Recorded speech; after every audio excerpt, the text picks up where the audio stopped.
আসসালামু আলাইকুম। আমি মোহাম্মদ কাউসার আহমেদ। আজকে আমি তোমাদের সামনে উপস্থিত হয়েছি সিভিল ইঞ্জিনিয়ারিং এর যে গুরুত্বপূর্ণ একটা ম্যাথ আছে চতুর্থ পর্বের, সেটা হচ্ছে তোমরা চিত্রে দেখতে পাচ্ছ এস্টিমেটিং এন্ড কস্টিং এর। আজকে আমরা এই চিত্র থেকে মাটি খননের পরিমাণটা আমরা নির্ণয় করব। তো প্রথমে বলে রাখা ভালো, মাটি খননের পরিমাণ নির্ণয় করতে গেলে তোমাকে প্রথমে মেইন ওয়াল বের করতে হবে, তারপর তোমাকে পার্টিশন ওয়ালের দৈর্ঘ্য বের করতে হবে, তারপর তোমাকে বারান্দার দৈর্ঘ্য বের করতে হবে। তুমি এই তিনটা দৈর্ঘ্য যখন বের করবে তখনই কিন্তু তোমাদের অঙ্কটা সহজ হবে। তাহলে আমাদের প্রথম ধাপ কি, আমরা আগে এই তিনটা জিনিসের দৈর্ঘ্যটা আমরা বের করব।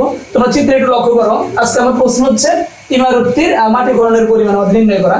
এখন আমরা যদি দৈর্ঘ্যটা বের করতে চাই, দেখো মেইন দৈর্ঘ্য ধরো CL দিলাম আমরা, মেইন ওয়াল। এখন এই মেইন ওয়াল হিসাব করার ক্ষেত্রে তোমরা যে পদ্ধতি করতে পারো, দুইটা পদ্ধতি আছে, তবে আমি যেটা সবচেয়ে সহজ পদ্ধতি সেটা বলে দেবো। দেখো এখন ধরো আমাদের এটা হচ্ছে আমাদের এই যে আমাদের এতটুকু মাপ কত দেওয়া আছে 25 সেন্টিমিটার। তাহলে সেই ক্ষেত্রে দেখো এতটুকু 25, এতটুকু 25, আমাদের কিন্তু সব দিক দিয়ে 25, কিন্তু আমরা যে দৈর্ঘ্যটা বের করব তার মাপ কিভাবে নিতে হবে? কেন্দ্র থেকে কেন্দ্র দূরত্ব, কেন্দ্র থেকে কি বললাম কেন্দ্র। এখন দেখো এই যে এর কেন্দ্রটুকু কতটুকু আমার হবে, এখান থেকে এতটুকু হবে, তাহলে সেক্ষেত্রে আমার এতটুকু মাপ কত হবে 12.5। বুঝতে পারলা কিনা? এখন ধরো আমাদের যদি আমি এরকম একটা দাগ দিই, ধরো এখানে একটা এরকম দাগ দিলাম, এখানে আমাদের আরেকটা কি আছে, আমাদের কলাম আছে, তাহলে সেই কলামটা আর কেন্দ্র থেকে কেন্দ্র দূরত্ব কত হবে 12.5। এবার তোমাদের যেটা কাজ দেখো, তাহলে আমরা একটা জিনিস বুঝলাম যে আমাদের এই কেন্দ্র থেকে এতটুকু দূরত্ব 12.5 আর এই কেন্দ্র থেকে এতটুকু দূরত্ব আমাদের কত 12.5। এখন ধরো তোমাকে এই মানটুকু দেওয়া হলো হচ্ছে 350 সেন্টিমিটার। আমি এটা কিন্তু এমনি ধরে নিলাম। এখন এতটুকু যদি মান হয় তাহলে আমরা দৈর্ঘ্য বের করবো কিভাবে? সেক্ষেত্রে আমাদের প্রথমে কত আসবে 12.5 নিলাম, তারপর আমাদের এখান থেকে কিন্তু এতটুকু মান নিতে হবে, সেক্ষেত্রে 350 নিলাম কিনা। আর এইবার তারপর আমাদের কতটুকু নিতে হবে কেন্দ্রের মানটুকু, তাহলে সেক্ষেত্রে আমাদের কত আসছে 12.5। এভাবে কিন্তু তোমাকে হিসাব করতে হবে। তাহলে সেই ক্ষেত্রে একটু লক্ষ্য করে দেখো তোমরা, এখানে যদি আমরা হিসাব করতে চাই মেইন ওয়ালের দৈর্ঘ্য, তাহলে আমাকে কিন্তু এখান থেকে শুরু করতে হবে। এখন আমি যদি এখান থেকে শুরু করি আমার কত আসবে 12.5 থেকে, তাহলে দেখো 2। এখন দেখো আমি 2 কেন গুণন দিলাম, আমাদের এই পাশে এবং এই পাশের দৈর্ঘ্য আমাকে বের করতে হবে, অর্থাৎ এই ওয়াল এবং এই ওয়াল, এখানে আমি এখানে 2 দিলাম।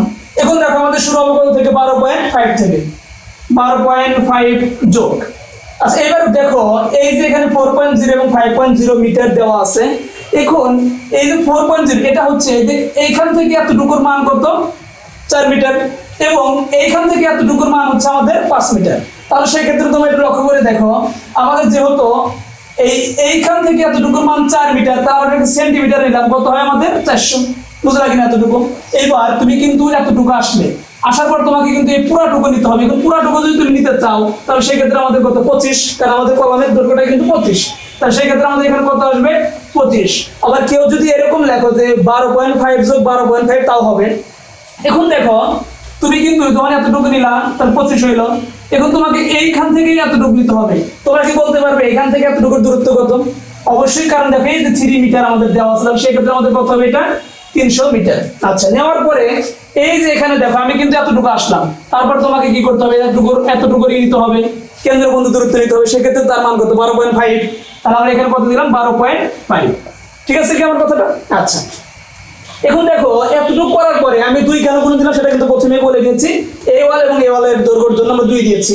এইবার দেখো আমরা যদি এখানে প্লাস দেই, এখন দেখো আমার কিন্তু এই পাশে একটা দৈর্ঘ্য ওয়াল আছে, এই পাশে একটা ওয়াল আছে, তাহলে সেই ক্ষেত্রে আমাদের এখানে কত আসবে 2। আচ্ছা নিলাম।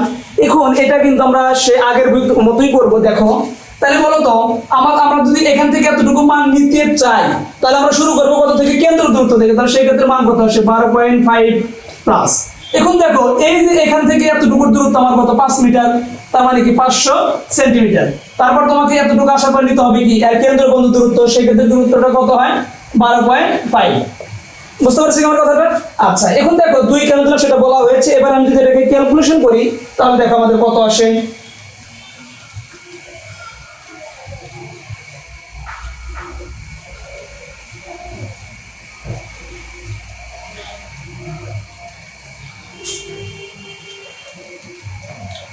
আমরা দেখো আমরা ক্যালকুলেশন করে পাইলাম হচ্ছে 2550 সেন্টিমিটার, কিন্তু এই যে সেন্টিমিটার আমরা এটাকে পেলাম, এটাকে আমাদের কি করতে হবে মিটারে করতে হবে। তাহলে মিটার করবো কিভাবে? 100 আমাকে ভাগ করতে হবে, তাহলে সেই ক্ষেত্রে আমরা কত পেলাম এটাকে 25.50 মিটার।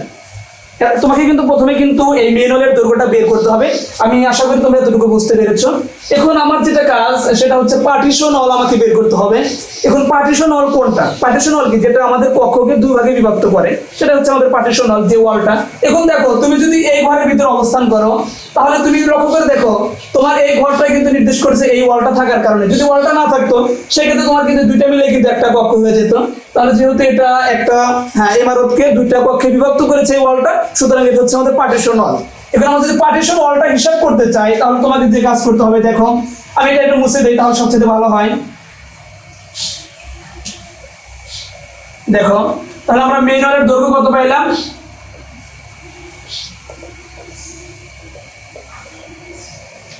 এত মিটার, এটা আমি লিখে দিলাম। এখন দেখো আমরা যদি পার্টিশন ওয়াল হিসাব করতে চাই, পার্টিশন ওয়াল, পার্টিশন ওয়ালের ক্ষেত্রে তোমাকে ওই সেইভাবে হিসাব করতে হবে। এটা হিসাব আসবে আমাদের কত থেকে? এই দেখো আমরা যদি এখান থেকে এতটুকু নিতে চাই, আমাদের এতটুকুই তো পার্টিশন ওয়াল, কিন্তু তোমাকে কিন্তু কেন্দ্র থেকে কেন্দ্র দূরত্ব নিতে হবে। তাহলে এটুকু কেন্দ্র কি হবে? যদি এখানে একটা কলম হয়, তাহলে এখান থেকে আমাদের দূরত্ব কত আসে? 12.5। তাহলে আমরা প্রথমে কত লিখলাম? 12.5 প্লাস। আচ্ছা বলো তো এবার আমরা কতটুকু নেব?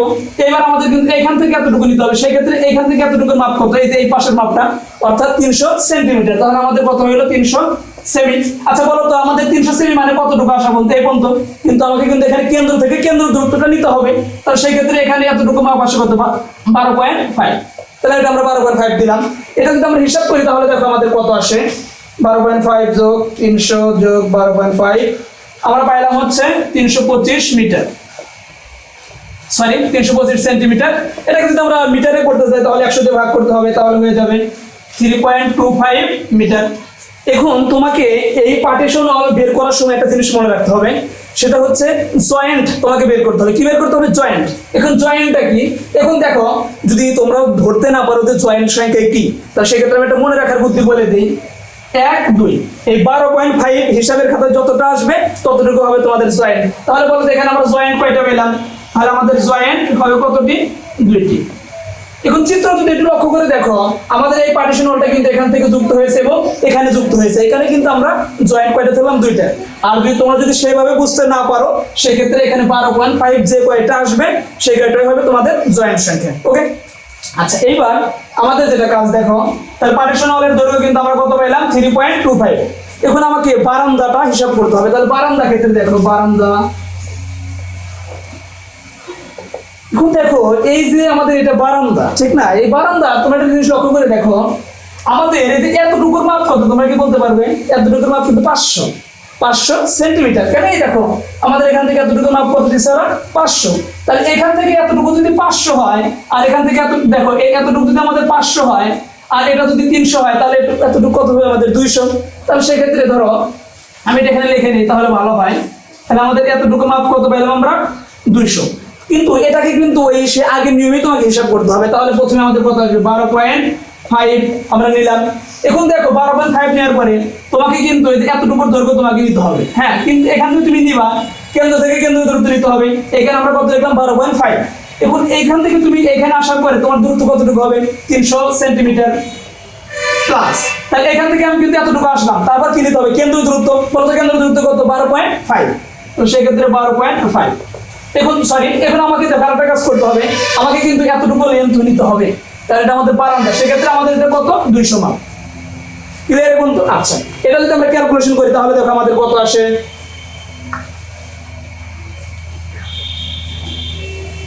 12.5 যোগ 300 প্লাস 12.5,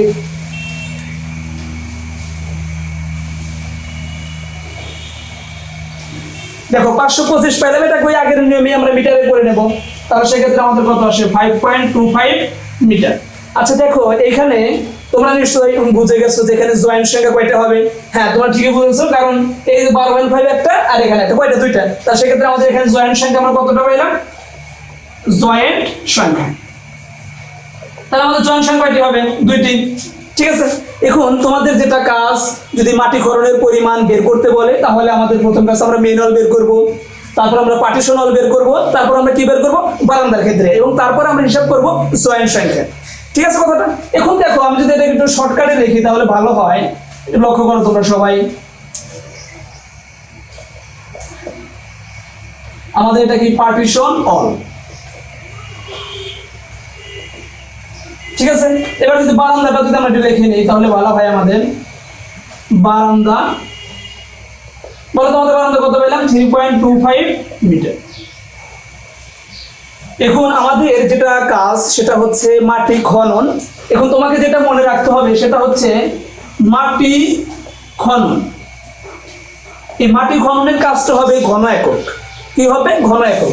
তাহলে আমরা ধর এখানে লিখে নিলাম ঘন একক। এখন তুমি বলো তো ঘন একক মানে কি? ঘন একক মানে হচ্ছে তিনটা জিনিসের গুণফল। তাহলে সেই ক্ষেত্রে আমরা যদি হিসাব করি, দেখো আমাদের কিন্তু 25 সেন্টিমিটার মেইন অল হিসাব করতে হবে। মেইন অল, দেখো এখন আমাদের মেইন অল আমরা হিসাব করব কিভাবে? দৈর্ঘ্য গুণন প্রস্থ গুণন উচ্চতা। আবার মোট দৈর্ঘ্য কত?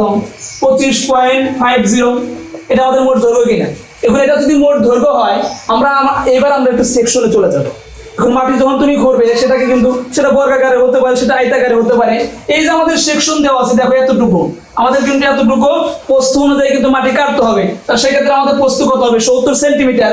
এই পাশে যত মাপ দেওয়া আছে সব সেন্টিমিটার। যদি আমি সেটা লিখি তোমাদের প্রশ্নে লেখা থাকবে। এবার এই সেন্টিমিটারকে কি করতে হবে? মিটার। সেক্ষেত্রে যদি আমরা মিটার করি তাহলে আমাদের কত আসে? তাহলে দেখো 0.70। আচ্ছা, এটা নেওয়ার পরে তোমাকে যেটা নিতে হবে সেটা হচ্ছে তোমাকে দূরত্বটা নিতে হবে।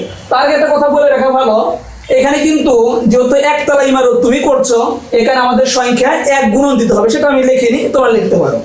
এবার আমাদের দূরত্ব কতটুকু নিতে হবে, কতটুকু মাটি কাটতে হবে? দেখো এই যে এখান থেকে শুরু করে এতটুকু আমাকে মাটি কাটতে হবে। কিন্তু আমি আবার একটু বলছি, এই যে এতটুকু আমাদের কি করতে হবে? উচ্চতা নিয়ে মাটি কাটতে হবে। অর্থাৎ তোমরা জিএল পর্যন্ত হিসাবটা উচ্চতাটা নেবে।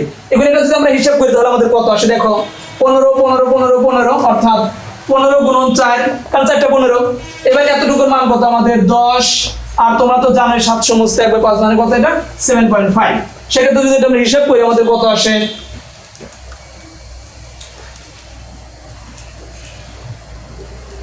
দেখো আমরা সেটা কত পেলাম? 77.5 সেন্টিমিটার। আচ্ছা বলো তো এই মানটা আমরা কিসে নেব? হ্যাঁ, অবশ্যই মিটারে নিতে হবে। তাহলে সেক্ষেত্রে আমাদের 100 দ্বারা ভাগ। তাহলে আমরা সেটাকে কত পেলাম? 0.775। এতটুকু তোমরা বুঝতে পেরেছো? আচ্ছা, এখন দেখো এই এতটুকু যে আমরা করলাম, এটা যদি আমরা ক্যালকুলেশন করে দিই তাহলে কত হয়?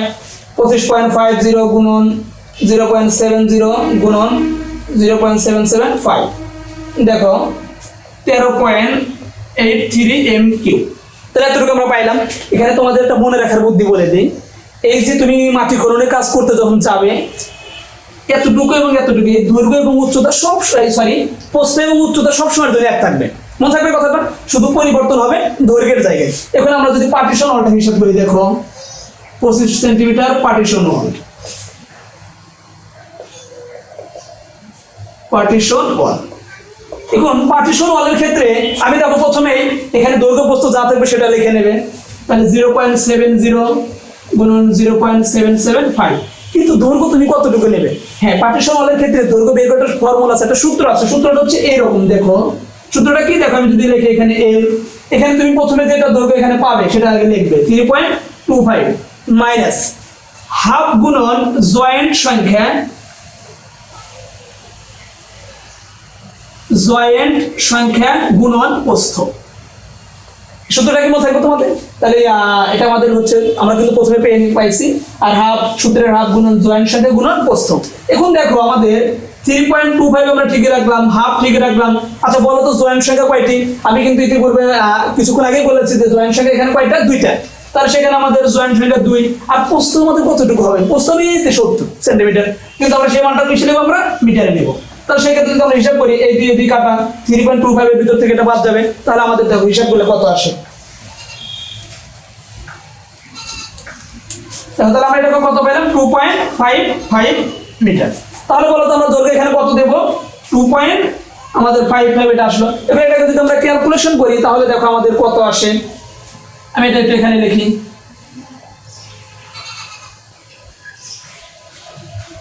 হিসাব যদি করি আমরা 2.55 গুণন 0.70 গুণন 0.775, দেখো 1.38 m3। এখন দশমিকের পরে আরো অনেক মান আসে, তোমরা সেগুলা সাধারণত 2টা মানে নিতে হয়, পরের যে 2 ঘর আছে সেটা নিবা। এখন দেখো, এখন তোমরা আশা করি বুঝতে পেরেছো যে আমাদের এবার কি নিয়ে কাজ করতে হবে, অবশ্যই আমাদের বারান্দা নিয়ে কাজ করতে হবে। তাহলে বারান্দার হিসাবটা যদি আমরা করি, দেখো বারান্দা ওই একই নেবে দৈর্ঘ্য গুণন প্রস্থ গুণন উচ্চতা, তাহলে আমরা কিন্তু প্রথমে কিন্তু বলে দিয়েছি যে এই দুইটা জিনিস কম সবসময় নিবা। তাহলে সেক্ষেত্রে 0.70 গুণন 0.775, কিন্তু এখানে তোমাকে কি বসাতে হবে, দৈর্ঘ্য। এখন দৈর্ঘ্য বের করবে কিভাবে, এইটা দৈর্ঘ্য বের করা ওই পার্টিশন ওয়ালের যে দৈর্ঘ্য বের করেছে ঠিক সেম নিয়ম। তাহলে দেখো, এখন দেখো লক্ষ্য করে দেখো আমাদের দৈর্ঘ্য কত, 5.25 মাইনাস হাফ। এবার কি আসবে, জয়েন্ট সংখ্যা কয়টা, দুইটা।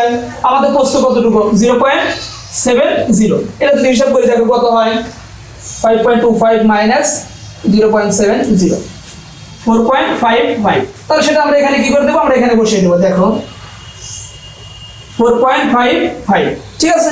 এটা যদি আমরা হিসাব করি তাহলে কত হয় আমাদের, 4.55 গুণন 0.70 0.775, আমাদের কত আসলে এটা 2.46 বা 47 ধরতে পারো এমপি।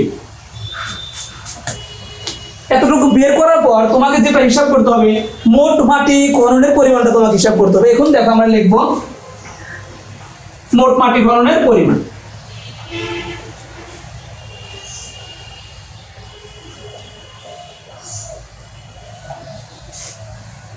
এটা যদি আমরা হিসাব করি, আমরা কিন্তু এটা যোগ করে দিলে হয়ে যাবে। তাহলে সেক্ষেত্রে দেখো 13.83 প্লাস 1.38 প্লাস 2.47, আমরা এটা কত পেলাম, 17.68 এমপি। আচ্ছা, হ্যাঁ, আমাদের এই যে এতটুকু যে আমরা হিসাব করলাম, এটা হচ্ছে আমাদের একতলা ইমারতের মাটি খননের পরিমাণ। এটা একটা সহজ প্ল্যান আমরা হিসাব করলাম। আমাদের বোর্ড ছোট, এখানে আমরা বড় ম্যাথগুলো আসলে দেখানো সম্ভব হয় না। তো আশা করি তোমরা যদি এতটুকু চর্চা করো বা বুঝে থাকো, ইনশাআল্লাহ তোমরা পরবর্তী যে ম্যাথগুলো আছে তোমরা সেটা পারবে। আর আজকে এতটুকুই আমাদের যে মাটি খননের পরিমাণ। অবশ্যই তোমরা এটা সবার সাথে শেয়ার করবে, এবং যেখানে সমস্যা তোমরা কমেন্টে জানাতে পারো, এবং অবশ্যই চ্যানেলটা সাবস্ক্রাইব করবে, এটা সবার সাথে শেয়ার করার চেষ্টা করবে। আর যে কোনো মিস্টেক হলে অবশ্যই প্রয়োজনীয় তথ্য দিয়ে সাহায্য করবে। আসসালামু আলাইকুম।